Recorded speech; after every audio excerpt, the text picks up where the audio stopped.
Oi, gente. E aí, como é que vocês estão? Bom, a gente está aqui hoje para falar sobre um assunto, né? Continuar aí o nosso assunto de sistema endócrino. Nós vamos falar hoje sobre os hormônios hipotalâmicos que estão envolvidos na parte reprodutiva. Então, bora lá compartilhar o nosso slide para que vocês possam seguir acompanhando. Espero que vocês gostem. Lembrando que a gente não está seguindo a sequência didática do livro, porque como o nosso próximo assunto é sistema reprodutor, eu preferi fazer esse módulo separado sobre os hormônios envolvidos, os hormônios hipotalâmicos envolvidos na reprodução. A gente vai ver ao longo da nossa aula que nós temos outros hormônios que não são produzidos pelo hipotálamo, né? Pela hipófise, hipotálamo e hipófise. A gente sabe que o hipotálamo também produz alguns hormônios e esses hormônios eles são armazenados na hipófise. Então eu costumo falar de forma não tão correta que são hormônios hipotalâmicos, mas na verdade alguns são produzidos pela hipófise, como a gente vai ver. Então, vou compartilhar com vocês a nossa tela. Acompanhe aí nos slides de vocês para que vocês possam compreender tudo aquilo que eu estou falando, né? Então, vamos lá. Bom, como eu já falei, já fiz uma breve introdução aqui, a gente vai falar dos hormônios envolvidos na reprodução, que tem uma parte deles no módulo 63, que fala sobre o eixo hipófise-hipotálamo, e tem uma parte no módulo 65, que fala sobre as gônadas. Eu vou procurar ser o mais objetiva possível, porque a gente tem uma quantidade muito grande de conteúdo para falar. E a outra parte, né, a parte dos hormônios que são produzidos pelas gônadas, se não der tempo de falar, eu faço um vídeo separado só falando deles. Então, vamos lá. Por que estudá-los, né, de forma separado? Vamos lembrar lá de quando nós estudamos a hipófise, né? Nós falamos que ela também é conhecida como glândula mestra, porque ela controla a ação de outras glândulas.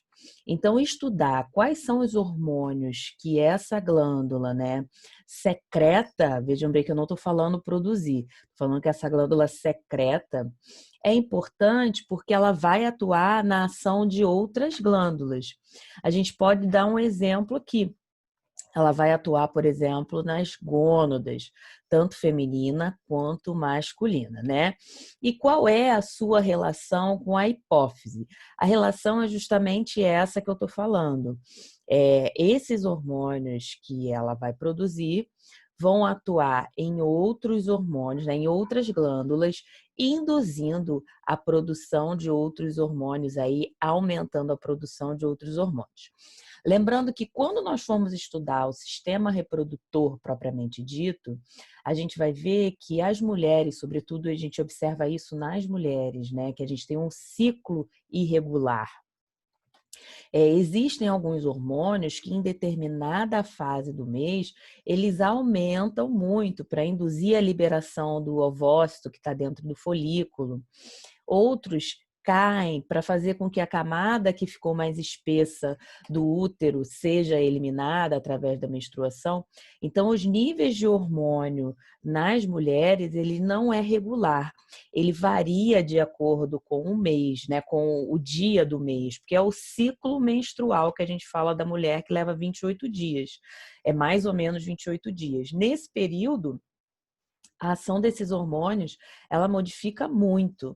É por isso que as mulheres, elas têm diferenças de humor em determinadas épocas do mês, irritabilidade, causado pela ação desses hormônios. Bom, hormônios sexuais produzidos ou secretados pela hipófise. Lembrando que o hipotálamo também produz alguns hormônios que são armazenados pela hipófise. Em determinado momento, ela vai e secreta isso para fazer a sua ação. Então, agora a gente vai falar de cada hormônio envolvido na parte reprodutiva que é secretado, liberado aí pela hipófise. Primeiro deles é a prolactina. A prolactina, ela é um hormônio que está relacionado à produção de leite e aumento das mamas, que é uma característica sexual secundária. Ela também atua nos ovários, né, estimulando a produção de progesterona. Presta atenção. A prolactina, ela é liberada pela hipófise. Hipófise é uma estrutura que a gente tem na base do cérebro, como nós já estudamos. Tanto homens quanto mulheres têm a prolactina atuante. Mas a prolactina nos homens é uma quantidade muito pequena se a gente comparar com as mulheres. Quando os homens eles têm uma produção de prolactina maior, isso vai causar consequências para o homem. Que consequências, né? Pode acontecer o aumento das mamas, aquilo que a gente chama de ginecomastia. Em alguns casos é preciso fazer cirurgia para tirar aquela mama, porque vocês sabem que os homens eles também têm a mama ali, só que essa mama ela não é funcional. Por quê? Porque o hormônio que vai fazer com que essa mama fique funcional, os homens têm numa quantidade muito menor. E quando o homem tem um aumento da prolactina, tem um defeito que causa esse aumento da prolactina, ele vai ter uma baixa da testosterona. Vamos falar de uma forma genérica, a testosterona é o hormônio que os homens têm em maior quantidade. Ele vai atuar ali na quantidade de esperma circulante, nas características sexuais secundárias. Ele é um hormônio importantíssimo para os homens. Em algum tempo, né, em tempos remotos, se achava que só os homens tinham a testosterona. A gente sabe hoje que os ovários também produzem a testosterona, mas numa quantidade muito pequena. Então, tanto homens quanto mulheres, eles têm tanto hormônios feminino quanto hormônios masculino em sua constituição. Porém, a quantidade é muito menor devido aos sexos. Então, a prolactina, ela atua dessa forma, nas mamas, né? E induz os ovários a produzirem a progesterona. Vamos seguir. O FSH, o hormônio folículo estimulante, como o próprio nome já fala, ele vai atuar na maturação dos folículos. O que são os folículos? Folículos são estruturas que as mulheres têm no início do seu ciclo menstrual, que dentro desses folículos a gente vai ter os ovócitos secundários ali. Os ovócitos secundários é uma forma científica que a gente chama vulgarmente de óvulos. A gente chama ovócitos secundários porque ao longo do processo de criação desses gametas, da gametogênese, a gente não tem ali uma finalização da divisão celular meiose. Essa divisão ela não termina, ela só termina quando o espermatozoide fecunda esse ovócito secundário.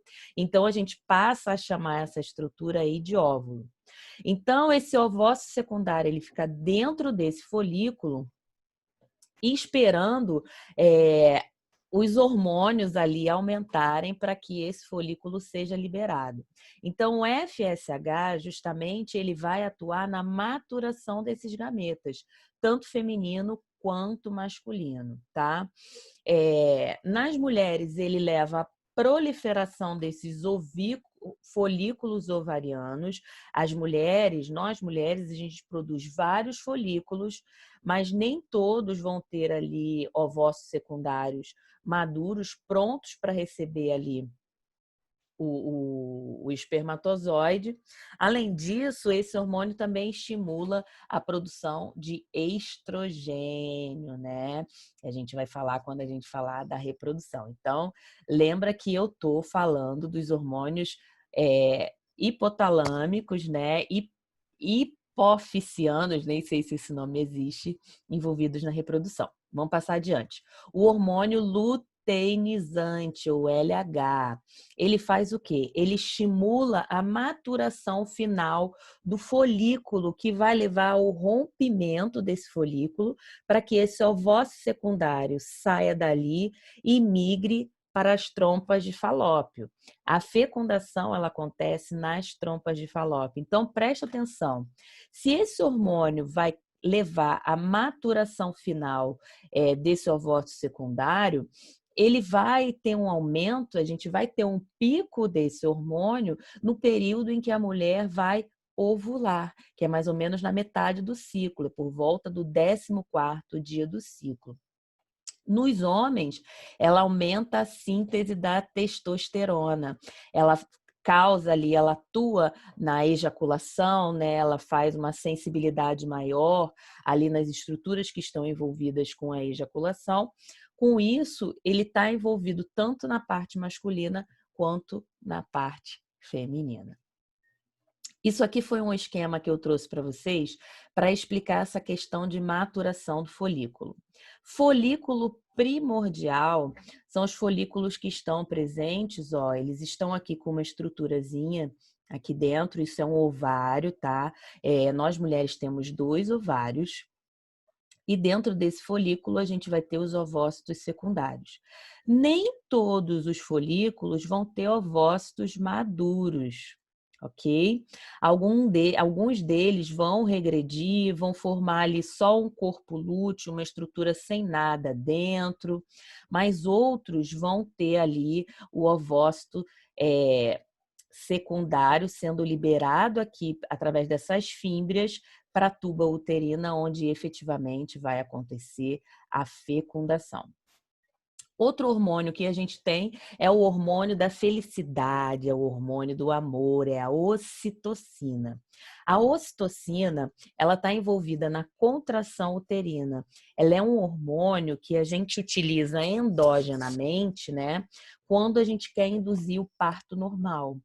Por exemplo, quando chegou a 40ª semana e o neném não nasceu, a pessoa vai para o hospital para fazer o uso desse hormônio para induzir a contração e induzir o parto normal.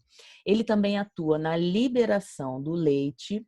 Por que a gente fala que ele é o hormônio do amor? Porque ele promove o apego entre pais e filhos. Está muito relacionado à questão do afeto, né? Não só quando se tem um filho biológico, né? Quando você tem um filho adotivo, já existem estudos que dizem que a gente aumenta muito a quantidade da ocitocina. Ele também atua melhorando a habilidade social, alivia o estresse, induz o sono, promove a generosidade. Olha quantas coisas a ocitocina que você nem conhecia, ela faz no nosso corpo. Então, é importante que a gente conheça esses hormônios, né? O que eles fazem, para que a gente possa, quando chegar no momento de estudar a reprodução, quando eu falar de pico de hormônio tal, vocês não fiquem ali voando na batatinha, tá bom? Bom, espero que vocês tenham gostado da aula. Tem atividade também para fazer. Um beijo, até a próxima. Tchau, tchau.